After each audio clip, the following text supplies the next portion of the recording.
All those treasured lives and memories washed out of existence they thought their god would protect them.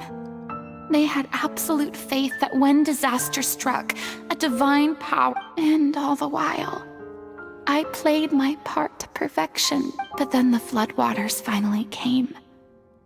And You shouldn't look at it like that. You are only doing your duty. I've had to go through so many moments like that for the sake of protecting the truth. As time went on, it got harder, and eventually, I realized I had nothing left except the truth. I became terrified of completely failing in my task. Fortunately, we were able to avoid the worst-case scenario thanks to everyone rose to their responsibilities.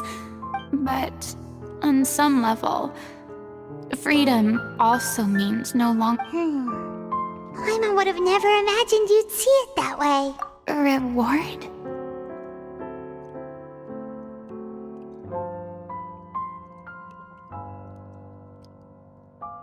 I guess so. Back then, I didn't even dare to dream about having someone to confide in. I was scared of someone recognizing me for who I truly was, and exposing the secret I swore to protect. Believe in the Furina you see on stage. She is the one you can trust. I had to keep all my feelings, all my curiosity about life to myself. No one could be allowed to know. That's what I really meant when I said I'm no good at... So that's where you were coming from. Paimon... Could you please get off my case? I don't know what's gotten into you today. I'm making an effort here. You could at least try to do the same. I do. I once had nothing but the truth, and now, at least the choice is in my hands. All right, it's about time to head back.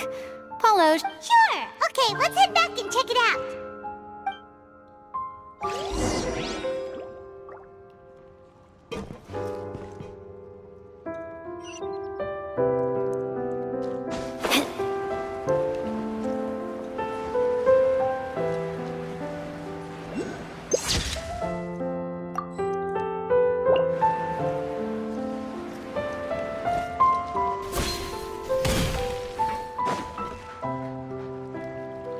Didn't you say you needed to watch what you eat? You're supposed to be cutting down on fried foods. Come on. It's not every day we get to dine at Spina di Rosula's expense. Anyway, my character doesn't need to be slim and good-looking. That's your job.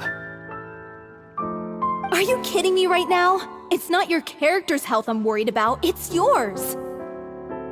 I've spent my whole life battling the effects of ill health, and it kills me to watch you willingly ruin yours by filling yourself up with junk all the time. Oh no, looks like they're arguing again. We're back! Could you maybe put your differences aside for a moment? Ah, you're back. We've been enjoying Spina. Paulo's nearly done. We shouldn't have to wait too much longer. Great! So you were discussing your characters, right? Me? I'm an Oceánida too. He was originally supposed to take the form of a crane, but he... outgrew that role. Well, the costume at least. So now he's playing the boar instead.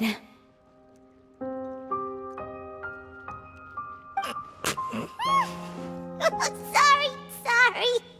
The boar's not a bad character, actually. He's the one who raises the little Oceánid, yes? That's right. He has some pretty memorable lines too. Like when he imparts some solemn words of wisdom to the... If you become human, you can reveal your secret to no one. You will face suffering and loneliness. Wait, that sounds kind of familiar. It's the most important line in the whole script. I think it's a symbolic statement about our... She kept quiet about all the trials and tribulations she faced in running our troupe, allowing... It was only after she was gone that we realized... You mentioned earlier that the troupe is like your home. Yeah. I was born with an incurable illness, and I spent some years taking whatever work I could find and trying to manage my illness with various medicines. But whenever it was like that until the director found me one day. She told me I had a great voice and asked if I was interested in She took me under her wing, taught me to both She sounds like a really incredible... She really was. She gave everything she had to her troupe and the people in it. I was a lost child too when she found me. As the child of a murderer, my parents weren't around when I was little, so I got sent to... The other kids were always picking fights with me. They'd say things like, "Come on, you must be pretty tough." One day, I got beaten up so bad that I just couldn't take it anymore, so I ran away. Let me guess. Fortunately, the next Yeah, for the first time in my life, I would... The day you hoped would never come. How times change. Oh, you're finally done? Get your butt over here. There's someone I need... Furina? The Furina? Oh my god, how did you manage to wrangle that? Please, the honor is all mine. I was profoundly moved to hear about your troupe and your wonderful director. Same here! Even so, this is just... Oh wow, I'm sorry. Ah, yes, the script, of course. Let me give you a rundown of how the story unfolds in my I'm sure you're already familiar with the beginning of the story. She finds love and friendship in the bustling city. But then, disaster strikes. The people start to notice that all the fresh water in the surrounding area is slowly disappearing. The soil is becoming arid, plants and flowers are withering, and the people begin to panic. The little Oceánid, Cleo, and her lover decide to do something about it, and investigate the truth of the matter together.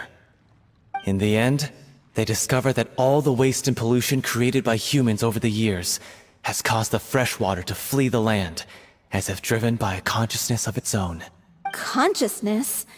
You mean... Water as a conscious entity. Since the little Oceánid is a water spirit, she immediately understands how the water is feeling.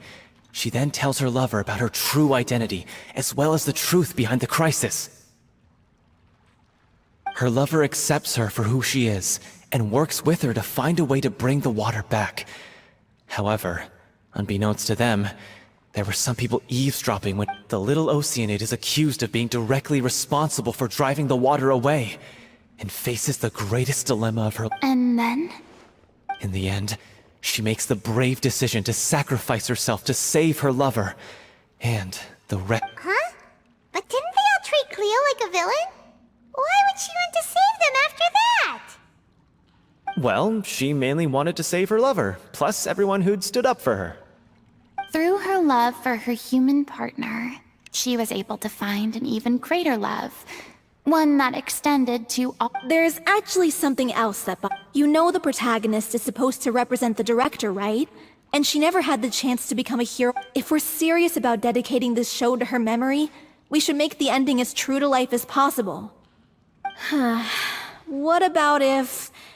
the little Oceánid is hounded to death by people who hate her, her lover makes sure her secret never gets out, and humanity can That sounds like too cruel of an ending to me. And perhaps a little irresponsible to... That ending would be a perfect mirror to Director Aureli's death, both arbitrary and meaningless. On the day when she went missing, Director Aureli had instructed us all, somewhat out of the blue, to leave the court of Fontaine and wait for her outside the city. We waited and waited at the rendezvous point, but she never came. By the time we returned to the city, we looked for her. The Gardamex looked for her, but she was nowhere to be found. Increasingly, all the signs seemed to point... The director was the kindest soul in the world, yet she was senselessly But doesn't the way she suddenly told you to leave the city suggest that maybe she had some sense of what was about to happen? I've been trying to follow up on that ever since, but all my efforts so far have turned up nothing. Fiamon might know something, but he won't open up to me.